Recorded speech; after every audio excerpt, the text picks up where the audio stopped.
கிறிஸ்துவில் மிகவும் பிரியமானவர்களே, ஆண்டவரை நாம் ஆராதிப்போம், மகிமைப்படுத்துவோம். ஆண்டவர்களை ஆசீர்வதிப்பாராக. கிறிஸ்துவில் மிகவும் பிரியமானவர்களே, ஆண்டவரிடத்தில் நாம் சரணடைவோமா? அவரிடத்தில் நாம் சரணடையும் போது ஏராளமான நன்மைகளை நாம் பெற்றுக்கொள்வோம். அவருடைய சித்தப்படி நாம் நடக்க ஆரம்பிக்கும் போது அவரிடமிருந்து வருகிற அத்தனை ஐஸ்வர்யங்களும் உங்களை நிரப்பி உங்களை வழிநடத்தும். உங்களை உயர்ந்த இடத்துல அவர் உங்களை கொண்டு வைத்து உங்களை ஆசீர்வதிப்பார். சரணடைவோம். ஆமென், ஆமென்.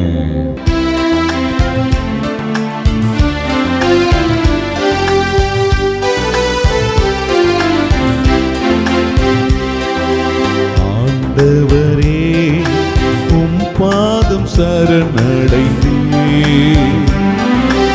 அடிமை நானையா. ஆண்டவரே, உம் பாதம் சரணடைந்தே, அடிமை நானையா. ஆயிரம் ஆயிரம் துன்பங்கள் வந்தாலும் அகன்று போக மாட்டேன், உம்மை விட்டு அகன்று போக மாட்டேன். ஆண்டவரே, உம் பாதம் சரணடைந்தே, அடிமை நானையா.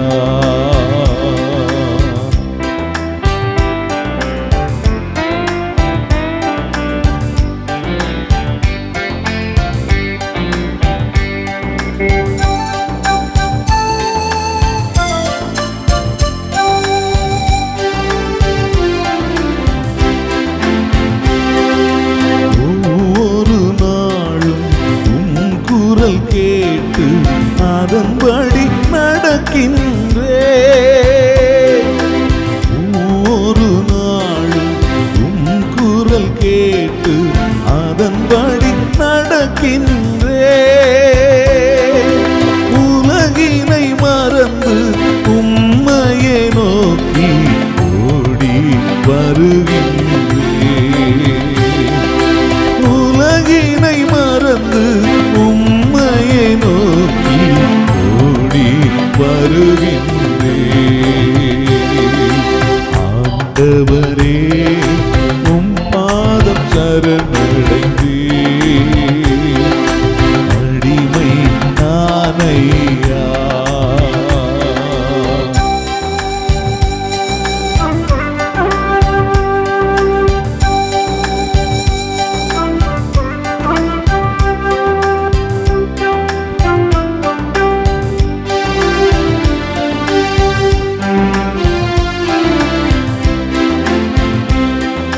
வேதத்தில் உள்ள அதிசயம் அனைத்தும் நன்கு புரியும்படி, வேதத்தில் உள்ள அதிசயம் அனைத்தும் நன்கு புரியும்படி, தேவனே எனது கண்களையே தினமும் திறந்தருளும். தேவனே எனது கண்களையே தினமும் திறந்தருளும். ஆண்டவரே, உம் பாதம் சரணடைந்தே, அடிமை நானையா.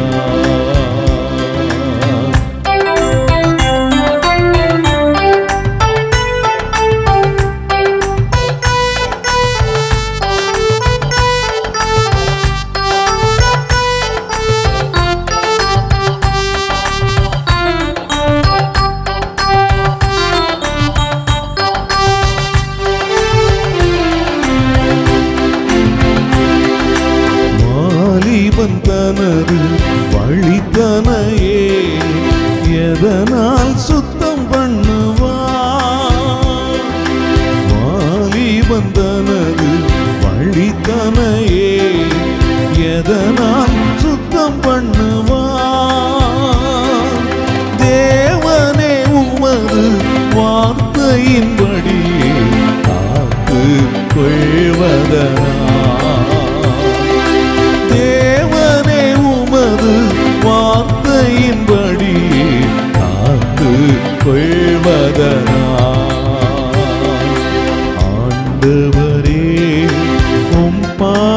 சரணடைந்தேன்.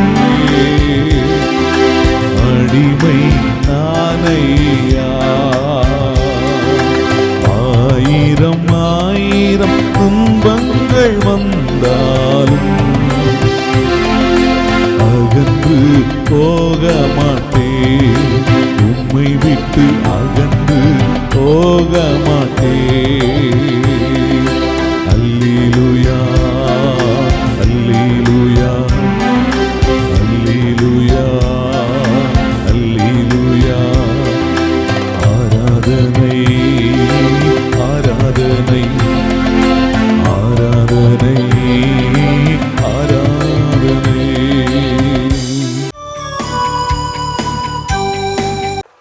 இயேசுவில் அன்பிற்குரிய அருமை சகோதர சகோதரிகளே, இந்த சனிக்கிழமையில் உங்களை சந்திப்பதிலே நான் பெருமகிழ்ச்சி கொள்கிறேன். ஆண்டவர் இயேசு உங்களை ஆசீர்வதிப்பாராக. இந்த நாளில் ஆண்டவர் நமக்கு கொடுக்கும் செய்தி என்னவென்று பார்ப்போமா? இன்று லூக்கா நற்செய்தி 5வது அதிகாரத்திலிருந்து இறை வார்த்தை நமக்கு கொடுக்கப்படுகிறது. அக்காலத்தில் இயேசு சுங்கச்சாவடியில் அமர்ந்திருந்த லேவி என்னும் பெயருடைய வரி தண்டுபவர் ஒருவரை கண்டார். அவரிடம், என்னை பின்பற்றி வா என்றார். அவர் அனைத்தையும் விட்டுவிட்டு எழுந்து இயேசுவை பின்பற்றி சென்றார். இந்த லேவி தமது வீட்டில் அவருக்கு ஒரு பெரிய விருந்து அளித்தார். வரி தண்டுபவர்களும் மற்றவர்களும் பெருந்திரளாய் அவர்களோடு பந்தியில் அமர்ந்தார்கள். பரிசேயர்களும் அவர்களைச் சேர்ந்த மறைநூல் அறிஞர்களும் முணுமுணுத்து இயேசுவின் சீடரிடம், வரி தண்டுபவர்களோடும் பாவிகளோடும் சேர்ந்து நீங்கள் உண்பதும் குடிப்பதும் ஏன் என்று கேட்டனர். இயேசு அவர்களுக்கு மறுமொழியாக, நோயற்றவருக்கு அல்ல, நோயுற்றவருக்கே மருத்துவர் தேவை. நேர்மையாளர்களை அல்ல, பாவிகளையே மனமாற அழைக்க வந்தேன் என்றார். அன்புக்குரிய இறை மக்களே, ஒரு அருமையான ஒரு செய்தியை பார்க்கிறோம். லேவி என்ற மத்தேயு, அவர் சுங்கச்சாவடியிலே வரி வசூலிக்கக்கூடிய மனிதராக இருந்து கொண்டிருக்கிறார். அவரை இயேசு பார்த்தவுடன் அவருடைய உள்ளத்திற்குள்ளே மிகப்பெரிய ஒரு மனமாற்றம். எந்த அளவிற்கு மனமாற்றம்? தன்னிடம் இருக்கக்கூடிய அனைத்தையும் விட்டுவிட்டு இயேசுவின் பின்னால் வருகிறார். ஒரு சுங்கச்சாவடி என்றால் அதிகமான பணம் வந்துக்கிட்டே இருக்கும். யாருக்கு எவ்வளவு என்று அவர்கள் எழுத வேண்டும், கணக்கு பார்க்க வேண்டும், வசூலிக்க வேண்டும். காரணம், அவர்கள் ரோமையர்களுக்கு கணக்கு கொடுக்க வேண்டும். அந்த நிலையில் அங்கே இருக்கக்கூடிய மத்தேயு இயேசு பார்த்து என்னை பின் செல் என்று சொன்னவுடன் அனைத்தையும் விட்டுவிட்டு இயேசுவின் பின்னால் செல்கிறார். அப்போ அதுவரை அவர் எதை பெரிதாக, எதை ஒரு வேலை வாய்ப்பாக, எதை தன்னுடைய வருமானத்திற்கு ஒரு ஆதரவாக நினைத்தாரோ அதை அனைத்தையும் விட்டுவிட்டு இயேசுவின் பின்னால் செல்கிறார். அப்படின்னா வேலை செய்தவர் வேலை இல்லாத ஒரு நிலைக்கு தள்ளப்படுகிறார். அன்பார்ந்தவர்களே, இவ்வாறு வரக்கூடிய இந்த மத்தேயு என்ன செய்கிறார்? லேவி தன்னுடைய வீட்டிலே ஒரு விருந்து படைக்கிறார். இந்த விருந்து நம்ம வைக்கிறோம்னா நம்ம யாரெல்லாம் கூப்பிடுவோம்? முக்கியமானவர்கள் அப்படின்னா நல்ல ஒரு பணக்காரர்கள், உறவுகளில் சிறந்தவர்கள், நம்மோடு உறவாக இருக்கக்கூடியவர்கள், அவர்களால் நமக்கு காரியமானவர்கள் அல்லது நமக்கு வேண்டியப்பட்டவர்கள் என்றுதான் நாம் விருந்தினர்களை அழைப்போம். ஆனால் இங்கே மத்தேயு அழகான ஒரு காரியம் செய்கிறார். ஏழைகளை, அதான் இன்றைய முதல் வாசகத்திலே எசேயா சொல்லுகிறார், உன்னுடைய உணவை இல்லாதவனோடு பகிர்ந்து கொள். ஏழைகளுக்கு கொடுக்கிறார். அடுத்தபடியாக பாவிகளுக்கு கொடுக்கிறார். இந்த உலகம் யாரை பாவி என்று சொன்னதோ அந்த மனிதர்களை பார்த்து அவர் விருந்து கொடுக்கிறார். காரணம், அவர்களிடையே மனமாற்றம் ஏற்பட்டது. இந்த உலகம் ஒதுக்கி தள்ளப்பட்டவர்களிடத்திலே அவர் அருமையாக ஒரு விருந்தை கொடுக்கிறார். என் அன்பு மக்களே, நான் ஒரு முறை புளியம்பட்டிக்கு நான் சென்றிருந்தேன். அப்பொழுது ஒருவர் ஆசனம் கொடுக்குறோம், அதை பிளஸ் பண்ணணும் வாங்க ஃபாதர்னு சொல்லி கூப்பிட்டாங்க.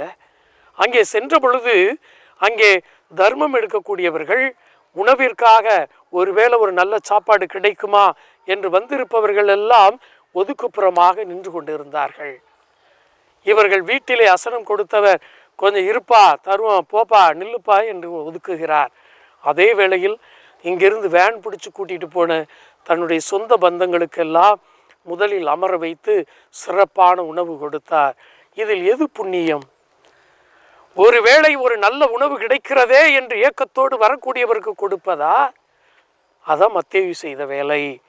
மாறாக நாம் அசனம் கொடுக்கிறோம் என்ற பெயரிலே நம்முடைய சொந்த பந்தங்களை எல்லாம் இங்கிருந்து அழைத்து கொண்டு அங்கே சென்று அவர்களுக்கு மட்டும் சாப்பாடு கொடுத்து விட்டு மற்றவர்களை, தேவைப்படுகிறவர்களை, முன்பின் தெரியாதவர்களை ஒதுக்கி விடுகிறோம். இது கைமாறு எதிர்பார்த்து செய்யும் ஒரு காரியம், நம்முடைய பெருமைக்காக செய்து கொள்ளும் ஒரு காரியம். நான் அசனம் கொடுக்கிறேன் என்று பெருமைப்படக்கூடிய காரியம். இதில் ஒரு பயனும் இல்லை. மாறாக நீங்கள் குடும்பத்தார் மட்டும் சென்று அங்கே இருக்கக்கூடியவர்களுக்கு சமைத்து கொடுத்து நீங்கள் நிம்மதியாக வாருங்கள். மிகப்பெரிய ஒரு ஆசீர்வாதம். சரி, அப்படி கூட செய்ய வேண்டாம். நம்ம குடும்பத்தில் உள்ளவங்களெல்லாம் கூட்டிகிட்டு போகிறோம். அவ்வாறு அழைத்து செல்கின்ற பொழுது யாரெல்லாம் தர்மம் எடுத்து வருகிறார்களோ முதலில் அவர்களுக்கு சாப்பாடு கொடுங்க, முதலில் அவர்களுக்கு உணவு கொடுங்கள். பிறகு நம்முடைய உறவுகளை கவனிக்கலாமே. அல்லது அந்த முதல் பந்தியில் அவர்களையும் சேர்த்து நம்முடைய உறவினர்களை வைக்கலாமே. ஆனால் நாம் யார் தேவைப்படுகிறதோ, எது புண்ணியமோ, யாருக்கு உணவு கொடுப்பதால் புண்ணியமோ அதை தவிர்த்து விட்டு நாம் எவ்வளவு உணவு கொடுத்தாலும் நம்மை பற்றி குறை சொல்லக்கூடிய நம்ம உறவுகளுக்கே முக்கியத்துவம் கொடுக்கிறோம். அதனால் என் அன்பு மக்களே, எப்பொழுதும் நீங்கள் ஏழைகளுக்கும் கைமாறு கொடுக்க முடியாதவர்களுக்கும் உணவு கொடுங்கள், கவனித்து கொள்ளுங்கள். இன்றைக்கி இவங்களுக்கு சாப்பாடு கொடுத்தோம்னா நாளைக்கு நம்மளை சாப்பிட கூப்பிடணும் அப்படின்னு நினைக்கக்கூடாது. கூப்பிட முடியாதவருக்கு நீங்கள் சாப்பாடு கொடுங்க. ஆசீர்வாதம், ஆசீர்வாதம். ஆதலால் ஆண்டவர் இயேசு இந்த நாளில் நம்மிடம் ஒரு மனமாற்றத்தையும் ஏழை எளியவர்களை கண்டுகொள்ளும் மனப்பான்மையும் ஆண்டவர் நம்மிடமிருந்து எதிர்பார்க்கிறார். அதை நிவர்த்தி செய்வோம், இறையாசீரை பெற்றுக்கொள்வோம். ஆமேன். God bless you all. சங்கீதம் திருப்பாடல் 62ஆம் அதிகாரம். சங்கீதம் திருப்பாடல் 62ஆம் அதிகாரம் 11வது வசனம் எடுத்து வாசிங்க. ஆற்றல் கடவுளுக்குரியதென்று அவர் ஒரு முறை மொழிய நான் இருமுறை கேட்டேன். வல்லமை யாருடையது? சொல்லுங்க, வல்லமை யாருடையது? Price the Lord. சொல்லுங்க அல்லேலூயா. இந்த உலகத்தில் இருக்கிற காற்றும் கடலும் எல்லா விதமான பஞ்ச பூதங்கள் எல்லாத்தையும் நீங்க பாருங்க, எல்லாமே தேவனுடைய வல்லமையை வெளிப்படுத்துகிறது. கை தட்டுங்க பாப்போம். தென்றலா வருகிற காற்று புயலா மாறிட்டுனா சொல்லுங்க என்ன ஆயிருது? இருந்த இடமே தெரியாம போயிரு. இந்த உலகத்துல பாருங்க, ஆற்றல் கடவுளுடையது. இருதயத்துல சொல்லிக்கொள்ளுங்க, ஆண்டவரே பலம், ஆற்றல், வல்லமை எல்லாம் யாருடையது? உம்முடையது. 12 ஆண்டுகள் உதரப்போக்கினால் பாதிக்கப்பட்ட பெண். ஆனா அவள் வியாதியில் இருந்தா, பலவீனத்தில் இருந்தா, மருத்துவத்தை போய் பணத்தெல்லாம் செலவழிச்சிட்டா. Price the Lord. ஆனா ஒரு நாள் ஒரு முடிவெடுத்தா. என்ன முடிவு? நான் அவருடைய ஆடையின் விளிம்பை தொடுவேன், சுகம் அடைவேன். பைபிள் சொல்லுகிறது அவள் தொட்டாள். ஆனா ஆண்டவர் சொன்னாரு, என்னை தொட்டது யார்? ஏன்? இயேசுசாமி சொல்றாரு, என்னிடமிருந்து வல்லமை புறப்பட்டது. கை தட்டுங்க பாப்பா. என்னிடமிருந்து சொல்லுங்க, என்னிடமிருந்து வல்லமை புறப்பட்டது. இன்னைக்கு உங்க வாழ்க்கையில் ஆண்டோடைய வல்லமை புறப்படுகிறது. ஆண்டோடைய வல்லமை உங்க மேல புறப்படுகிறது. உங்க பிசினஸ்ல, உங்க வேலையில, உங்க நஷ்டத்துல, உங்க கஷ்டத்துல, உங்க வாழ்க்கையில எங்கெல்லாம் பிரச்சனையை நீங்க சந்திச்சுட்டு வந்தீங்களோ அங்கெல்லாம் ஆண்டோடைய வல்லமை கடந்து வருகிறது. ஆமென். அல்லேலூயா, அல்லேலூயா, பிரைஸ் தி லார்ட், அல்லேலூயா. அடுத்து பிரியமானவர்களே, தேவனுடைய வசனத்தை பாருங்கள். எசையா தீர்க்கதரிசியின் புஸ்தகம் 52ஆம் அதிகாரம் முதல் வசனம். எசையா 52:1 படியுமா? விழித்தழு, விழித்தழு சீயோனே, உன் ஆற்றலை அணிந்து கொள். திருநகர் எருசலேமே, ஆடைகளை அணிந்து கொள். விருத்த சேதனம் செய்யாதவனும் தீட்டுப்பட்டவனும் உன்னிடையே இனிமேல் சிறைப்பட்ட எருசலேமே, புழுதியை தட்டிவிட்டு எழுந்து நில். அடிமையாக்கப்பட்ட மகள் சீயோனே, கட்டுகளை அவிழ்த்து விடு. கை தட்டுங்க பாப்போம். இந்த நாள்ல ஆண்டவர் உங்களுக்கு சொல்றாரு, என் வல்லமையை நீ அணிந்து கொள். Price the Lord. என்னுடைய ஆற்றலை நீ அணிந்து கொள். உலகத்தினுடைய பலவீனத்தில் நீ இருந்து விடாதே. உன்னை சுத்தி இருக்கிற ஜனங்கள் சொல்லுகிற வார்த்தைகளையே நீ அணிந்து போயிடாத. இன்னைக்கு ஆண்டவர் கூறுகிறார், என்னுடைய ஆற்றலை, என்னுடைய பலத்தை நீ அணிந்து கொள். Price the Lord. சொல்லுங்க அல்லேலூயா, அல்லேலூயா. கைகளை உயர்த்தி சொல்லுங்க, ஆண்டவரே உம்முடைய வல்லமையால் என்னை நிரப்புங்கப்பா. சொல்லுங்க, உம்முடைய வல்லமையால் என்னை நிரப்புங்கப்பா. எல்லாரும் சேர்ந்து இந்த வசந்த படிக்கணும்னு. விழித்தெழு விழித்தெழு சீயோனே, உன் ஆற்றலை அணிந்து கொள். திருநகர் எருசலேமே, உன் அழகுறு ஆடைகளை அணிந்து கொள். விருத்த சேதனம் செய்யாதவனும் தீட்டுப்பட்டவனும் உன்னிடையே இனி வரவே மாட்டான். சிறைப்பட்ட எருசலேமே, புழுதியை தட்டிவிட்டு எழுந்து நில். அடிமையாக்கப்பட்ட மகள் சீயோனே, உன் கழுத்தில் உள்ள கட்டுகளை கை தட்டுங்கப்பா. அல்லேலூயா, பிரைஸ் தி லார்ட். இன்னைக்கு நீங்க என்ன செய்யணும் தெரியுமா? உங்க மேல இருக்கிற எல்லா கட்டுகளையும் ஆண்டவருடைய நாமத்தினால் அவிழ்த்து போடுங்க. Praise the Lord. அல்லேலூயா. உங்க கடன், கஷ்டம், தொழில் இல்ல பிரச்சனை, இதெல்லாம் உங்க கழுத்துல தொங்கப்பட்டிருக்கியோ, அந்த நுகத்தெல்லாம் ஆண்டவர் அகற்றுகிறார். ஆமென். அல்லேலூயா.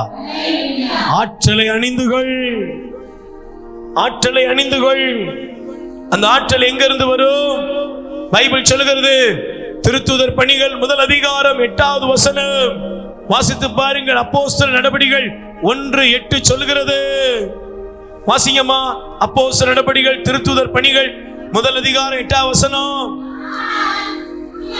தூய ஆவியானவர் உங்கள் மீது வரும் பொழுது நீங்கள் தேவனாகிய ஆண்டவருடைய வல்லமையை பெற்று எருசலேம், யூதேயா, சமாரியா, உலகின் கடைசி எல்லை வரையிலும் எனக்கு சாட்சிகளாய் விளங்குவீர்கள். ஆமென். அல்லேலூயா. அந்த வாக்களிக்கப்பட்ட பரிசுத்த ஆவியானவர், ஆண்டவருடைய ஆவியானவர், வல்லமையான ஆவியானவர் நமக்குள் வரும் பொழுது நம் பலவீனங்கள் நீங்கும், சோர்வுகள் நீங்கும், வியாதி வருத்தங்கள் நீங்கும். இன்னைக்கு அற்புதம் நடக்கும்.